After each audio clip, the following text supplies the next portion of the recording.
আসসালামু আলাইকুম। দেখুন গরুটি কত সুন্দর মোটা তাজা হয়েছে। আমার দীর্ঘ ১.৫ বছরের খামার জীবনে এই প্রথম সবচেয়ে ভালো মোটা তাজা করতে পেরেছি। কৃমিনাশক করার পর থেকে মাত্র ৪০ দিনের পরিবর্তন।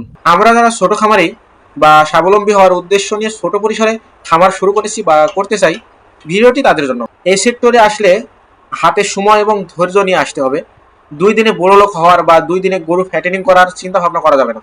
আমরা শুরুতেই বিভিন্ন বড় খামারি বা ব্যবসায়ী খামারিদের ভিডিও দেখে বিভিন্ন প্রকার আইটেমের মিক্সার খাবার অর্ডার করি এবং বিভিন্ন প্রকার মাল্টিভিটামিন মিক্সার অর্ডার করি।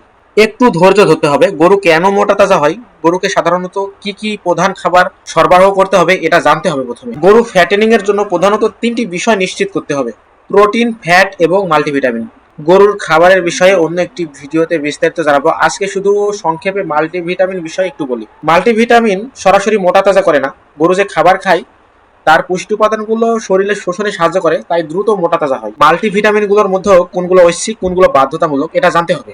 খরচ কমাতে হবে। আমরা যে বিভিন্ন মাধ্যমে ১০০ কেজি মিক্সারের মাল্টিভিটামিনগুলো পাই, সেগুলো সবগুলোর প্রয়োজন নেই। যখন আপনি লাভবান হবেন তখন আপনি সবগুলো দিতে পারেন, কিন্তু শুরুতে সবগুলোর প্রয়োজন নাই। যেগুলো বাধ্যতামূলক সেগুলো দিতে হবে। যেমন কিছু উপাদান আছে এর ভিতরে সস্তা, যেমন লাইভ স্টোন। এটা কি? এটা মূলত ক্যালসিয়াম। তো আপনি ডিসিপিটা দিয়ে দিচ্ছেন, এটাতে হয়ে যাবে।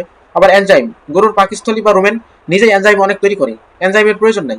সবচেয়ে যেটা প্রয়োজন হচ্ছে rumen bypass fat, DCP, bicarbonate এবং ভিটামিন AD3E, এল-লাইসিন, ডাইমিথিওনিন যুক্ত ক্যাটেল প্রিমিক্স। এগুলো দিলেই হয়ে যাবে ইনশাল্লাহ। আমি যে 4টা উপাদানের কথা বললাম এই 4টাতেই হয়ে যাবে ইনশাল্লাহ। দেখুন আমার গরুটি 40 দিনে আলহামদুলিল্লাহ ভালো পরিবর্তন হয়েছে।